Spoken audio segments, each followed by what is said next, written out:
પણ હું અંગત રીતે એવું માનું છું કે દીકરીનું ઇન્ડિપેન્ડન્સ એનો આત્મવિશ્વાસ છે, એનું સન્માન છે, અને એ સન્માન એને મળવું જ જોઈએ. એને ન મળતું હોય તો એ માટે એના માતા પિતા એને સપોર્ટ કરવો જોઈએ, પણ એને બગાડવી ન જોઈએ. રોજ એની માં ફોન કરીને એમ પૂછે તારે ઘેર શું બનાવ્યું? પાઉંભાજીમાં આપણે તો વટાણા ક્રશ કરી નાખીએ છીએ, એ લોકો નથી કરતા. હવે એ એના ઘરનો પ્રશ્ન છે. તમે પરણાવી છે એ જ્યાં ગઈ છે ત્યાં ટિંડોળા ગોળ સમારવા કે ઊભા એ એનો પરિવાર નક્કી કરશે, તમે નહીં. આ પણ હું માનું છું કે એ જે ઘરમાં ગઈ છે એ ઘરની પ્રથા, સંસ્કૃતિ, એ પરિવારની પ્રતિષ્ઠા, એની પ્રતિષ્ઠા પણ છે જ. અને મોટા ભાગની મમ્મીઓ દીકરી જ્યારે આવીને સાસુની બુરાઈ કરે ત્યારે એન્કરેજ કરે છે. એ બધી મમ્મીઓને મારે કહેવું છે કે એણે એવું કહેવું જોઈએ કે તું મારી બુરાઈ ત્યાં કરે છે, નહીં ને તો ત્યાંની બુરાઈ અહીંયા નહીં કરવાની.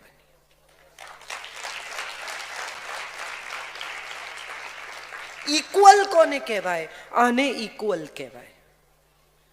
તમે તમારી મમ્મીની વાત જો તમારી સાસુ સાથે ન કરતા હો, મારી મમ્મી તો બહુ જ વિચિત્ર છે ભાઈ સાહેબ, તો તમારી સાસુની વાત તમારી મમ્મી સાથે નહીં કરતા.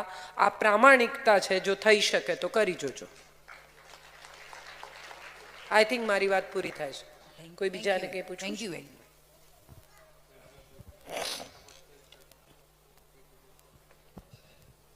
હવે પછીના પ્રશ્ન માટે આવકાર છે આપનો.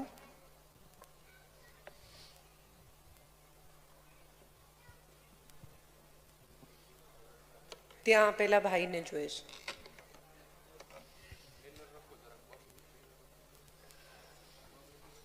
જી નમસ્તે કાજલબેન. નમસ્તે. ખૂબ જ સરસ વક્તવ્ય હતો આપણું. Thank you. અને આપે જે વિષય લીધો કે સંબંધ છે કે એને કેવી રીતે સારી રીતે જીવી શકાય, પણ હવે એવી બી પરિસ્થિતિ હોઈ શકે કે સંબંધમાં કાંઈક બગાડ થયું હોય ફોર વોટ એવર રીઝન્સ, તો એમાં હવે એ સ્ટેજથી એને ઇમ્પ્રૂવ કરવું હોય તો આપના શું એ વિશે અભિપ્રાયો છે? તો આ જ બધી વાત છે ભાઈ. દાખલા તરીકે સંબંધમાં કોઈ પ્રશ્ન ઊભો થયો છે તો ક્ષમા કરો, પ્રેમ બતાવો, સ્વતંત્રતા આપો, તમારા તરફથી તમારી ઇન્ટિગ્રિટી બતાવો. આ જ વાત છે. આમાં આ જ ફોર્મ્યુલા બગડેલા સંબંધને સુધારવામાં પણ કામમાં આવે છે. મોટા ભાગના લોકો એવું માને છે કે સંબંધ એકવાર બગડી ગયો પછી નહીં સુધરી શકે. મારે બધાને કહેવું છે કે એવું નથી હોતું. બંને લોકો પરસ્પર, પિતા પુત્ર, મા દીકરી, સાસુ વહુ, પતિ પત્ની, ભાઈ બહેન, ઇવેન્ચ્યુઅલી સંબંધ સુધારવાની ઈચ્છા ધરાવતા જ હોય છે. પ્રશ્ન માત્ર એટલો છે કે પહેલ કોણ કરે છે. મારો અહંકાર એટલો બધો છે કે હું સોરી નહીં કહું. કાંઈ વાંધો નહીં, તું ન કહે, હું સોરી કહીશ. માફ કરનાર હંમેશા મોટો હોય છે, આવું આપણે મોટી મોટી ફિલોસોફીમાં કહીએ છીએ, પણ એકચ્યુઅલી જ્યારે પરિસ્થિતિ આવે ત્યારે આપણે કરતા નથી.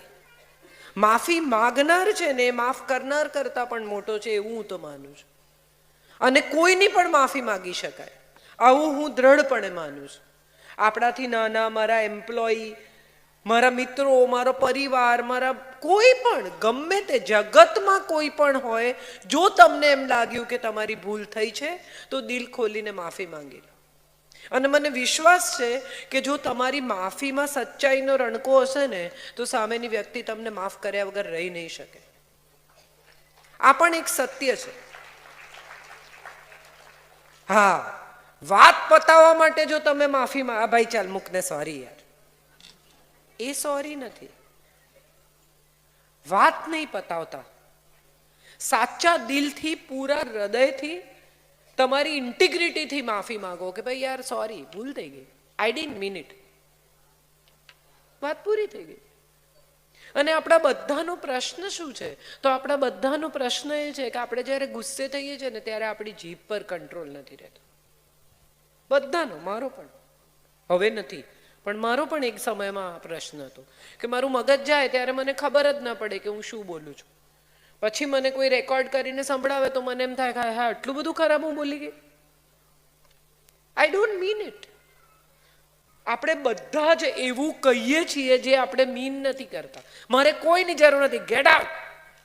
એકચ્યુઅલી બેગ ભરીને જતી હોય તો પાછળ દોડીએ કે ના ના ના ના ન જા. તો શું કામ ગેટ આઉટ કહ્યું? ન કહું. 10 મિનિટ ચૂપ રહેવાથી વિશ્વના તમામ ઝઘડા શાંત થઈ શકે છે, પણ એ 10 જ મિનિટ આપણે પૂરેપૂરી વાપરી લેવી હોય છે. 10 મિનિટ જો વ્યય કરી નાખીએ ને ઝઘડામાં, 10 જ મિનિટ બગાડો ઝઘડામાં, આવું હું તમને કહું છું, તો ઝઘડો થશે જ નહીં. પણ આપણી મજા શું છે કે આપણે 10 જ મિનિટ પૂરેપૂરી વાપરવી છે, એને બોલવા જ નથી દેવા. કેટલી બધી વાર મેં એવું જોયું છે કે ફોન પર લોકો વાત કરતા હોય ને તમારું સાંભળે જ નહીં. ના પણ હું શું કહું છું, અરે યાર મને બોલવું છે, મને સાંભળો 1 મિનિટ. શું સાંભળી પણ લો. જ્યારે ક્ષમા કરો ને ત્યારે એ કદાચ ગુસ્સે થાય, એ તમને કહે એ બધું જે એને આટલા વખતથી આટલા દિવસથી કહેવું છે, તો 10 મિનિટ સાંભળી પણ લેજો.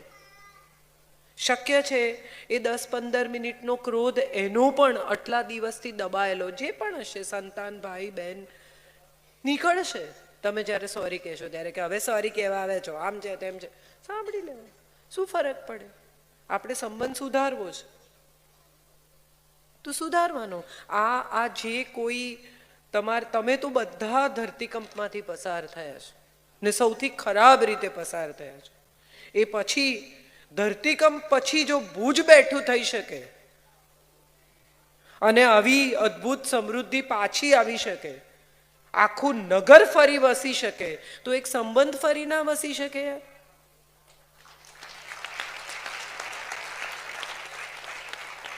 આવી કમર તોડ પરિસ્થિતિમાંથી પસાર થયા પછી જો આખું નગર બેઠું થાય તો સંબંધ તો સાવ નાની વસ્તુ છે, સુધરી જ શકે. પ્રયત્ન કરવો પડે બસ. એટલી જ મારી માન્યતા છે. એમને કઈ કહેવું છે? જી.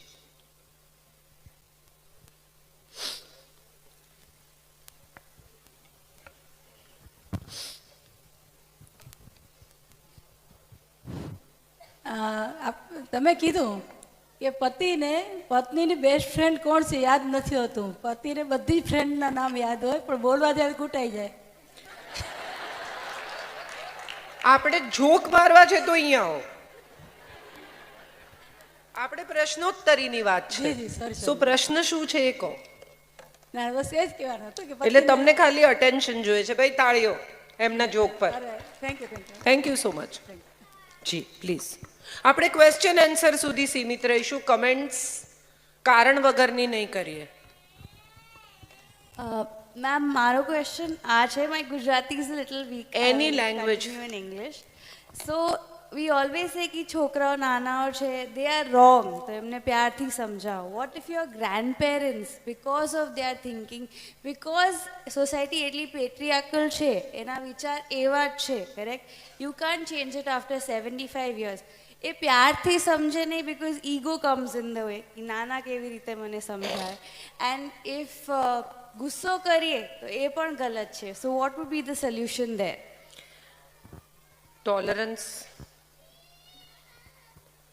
According to me, that's the only option you are left with. Because they are at a point where they are partly beyond repair. They have lived their life on their terms, they have lived their things in their own way. They have managed, they have proven. They are not ready to accept that the times have changed, thinking is changed, technology is changed, people are changed. So when they are not ready to change with the time, people, technology, thinking, they are stuck in a time frame. And when somebody is stuck in some time frame, you can't bring them out. So either you go to that time frame and deal with them, and if you cannot, then tolerate them. I'm sure that's, if you love somebody so much, you can always tolerate. ન સમજે એટલે શું કરે? કઈ ઘરમાં કચરો તો નહીં ફેંકતા હોય એમ કાગળિયા. That is very irritating, where you feel કે ભાઈ આવી રીતે આ કઈ ડસ્ટબિન છે. નાની નાની વસ્તુઓમાં એ એમનું ધાર્યું કરાવે. જે હું માનું છું લગભગ બધાની ફરિયાદ હશે વૃદ્ધ લોકો સાથે, કે એ લોકો નથી સમજતા. પણ એકચ્યુઅલી આઈડિયલ પરિસ્થિતિ એ છે કે એ લોકો નથી સમજતા એ તમે સમજી જાઓ ને, એ આઈડિયલ પરિસ્થિતિ છે. મારા પિતા સાથે મારી મા મારી સાથે રહી, મને ખબર છે કે કેટલી બધી જગ્યાએ મને એમ થાય કે તને એસિડિટી થાય છે, તું ન ખા સાંજે અથાણું. હવે આ એની કાળજી છે, પણ હર રિએક્શન સમટાઈમ્સ વુડ બી, તું મને રોકનાર કોણ? તારા ઘરમાં અથાણું નહીં ખાઉં, જા પોતાની બાટલી જુદી લાવે. આઈ સમટાઈમ્સ વન્ડર કે ખરેખર અથાણાનો પ્રોબ્લેમ છે? તને ખરેખર એવું લાગે છે કે હું આ ઘરમાં તું અથાણું ખાય છે અને મારું અથાણું વપરાઈ જાય છે એવો મને પ્રશ્ન છે? એવું તને તું દિલ પર હાથ મૂકીને મને કે તને ખરેખર એવું લાગે છે? ત્યારે એ પણ એવું કે ના એવું નથી લાગતું. પણ like a child, probably they come back to an age where you cannot talk to them on a logical level. 3 વર્ષનું બાળક તમે મેળામાં લઈ જાઓ ને તમે આમાં હાથમાં ઉપાડ્યું હોય અને એને બધું જોઈતું હોય, એ તમને ધક્કા મારે ને બટકા ભરે ને હેરાન કરે ને તમને લાતો મારે ને, એને શું જોઈતું હોય કે મને ઉતારી દે.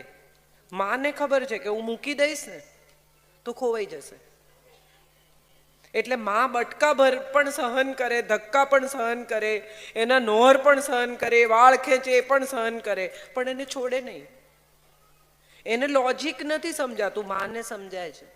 સો sometimes probably we need to become parents of our parents, and that's the only option left. હું તો ઘણીવાર એવું માનું છું કે પોતાના માતા પિતા થવાની સદભાગ્ય બહુ ઓછા લોકોને મળતું હોય છે. કે તમારા મા બાપ જેણે તમને ઉછેર્યા એના માતા પિતા થઈને એની કાળજી લેવી, એવું સદભાગ્ય ક્યાં બધાને મળતું હોય છે? અલ્ઝાઇમર થઈ જાય પેરેન્ટ્સને ઘણીવાર અને બધું ભૂલી જાય, એ તમને પણ ભૂલી જાય. ત્યારે પણ કેટલા વાલથી સંતાનો સેવા કરતા હોય છે, isn't it? So I feel કે તમારા માતા પિતા થવાનું તમને તક મળી છે એવું માનીને just let it be. Some things you cannot change. એમાંની એક પેરેન્ટ્સ છે. તમે તમારા મા બાપને ચેન્જ નથી કરી શકતા કે આ નથી જોઈતા, પેલા જોઈએ છે, એવું મોલમાં ઉપલબ્ધ નથી. તમે તમારા સંતાન ચેન્જ નથી કરી શકતા. પતિ કરી શકો છો, પત્ની કરી શકો છો, પણ મા બાપ બદલી નથી શકાતા. સો જે મા બાપ, અને બીજું કે એમને એ જે કંઈ કહે છે એ ખોટું પણ નથી. સમટાઈમ્સ એ તમને બહુ પૈસા વાપરવા વિશે ટોકે, ત્યારે એક સવાલ એવો આવીને ઊભો રહે કે એમણે ખૂબ કરકસરથી પોતાનું જીવન વિતાવ્યું છે. હવે તમે છબકલે પૈસા ઉડાડો છો, તમે 40 ઇંચનું ટીવી હવે નથી ગમતો, હવે 65 ઇંચનું, એ 40 ઇંચનું શું કરવાનું? તને જોઈએ તું લઈ જા. અરે કેટલાનું ટીવી આપી દીધું. એને માટે એ ટીવીની બહુ જ કિંમત છે, કારણ કે એને લાગે છે કે 20,000 રૂપિયા કોને કહેવાય, આ લોકોને કઈ કિંમત નથી. તમને લાગે છે કે તમે મોટું જુઓ ને, પણ એને તો એ પેલા 20,000 રૂપિયા ગયા એનું દુઃખ છે, એને આ મોટા ટીવીનું સુખ નથી. હવે આને તમે કેવી રીતે મેચ કરશો? So the best part of the story is understand them, let it be. એટલે તો મેં કહ્યું મ્યુચ્યુઅલ અન્ડરસ્ટેન્ડિંગ. તારા છોકરા રોજ પિઝા ખાય છે, હવે એ ખાય જ છે. તમારા માટે ભાખરી બને છે ને તમે આનંદથી ભાખરી ખાઓ, તમારા માટે બાજરીનો રોટલો બને છે ને તમે ખાઓ. એ નથી માનતા, આ પણ નથી માનતા, તો તમે શું કરશો? કોને કોને મનાવવા જશો? So that is what I said કે tolerance is the only way out to be happy. હું ઘણી વાર કહું છું કે મારી શાંતિની કિંમત બોલો, હું ચૂકવવા તૈયાર છું.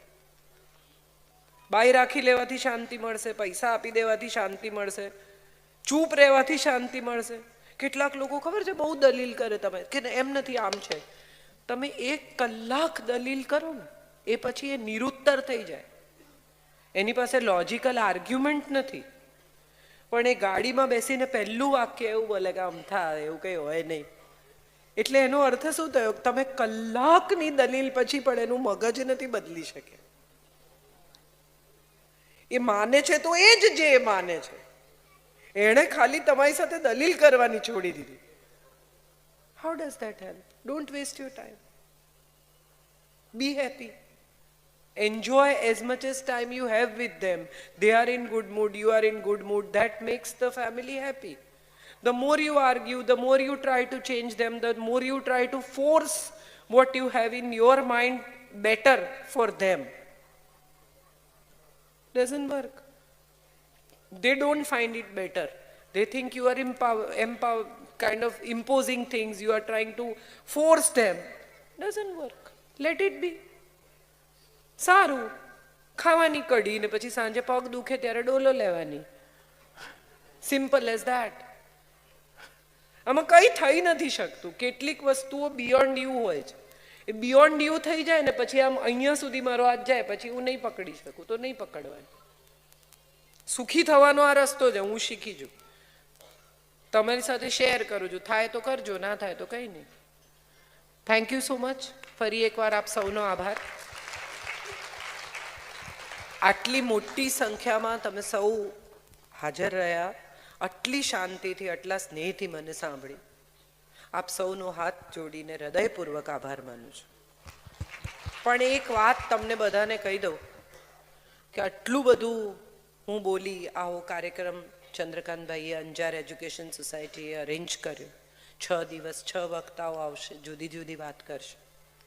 કશુંક ઇમ્પ્લિમેન્ટ કરજો.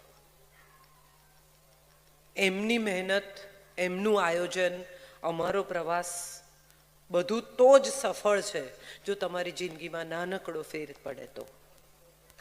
માત્ર સાંભળીને ઘરે નહીં જતા રહેતા. બહુ સારું બોલ્યા એવું કરી અને ટીવી ચાલુ કરી અને સાવધાન ઇન્ડિયા ના જોતા. Thank you so much.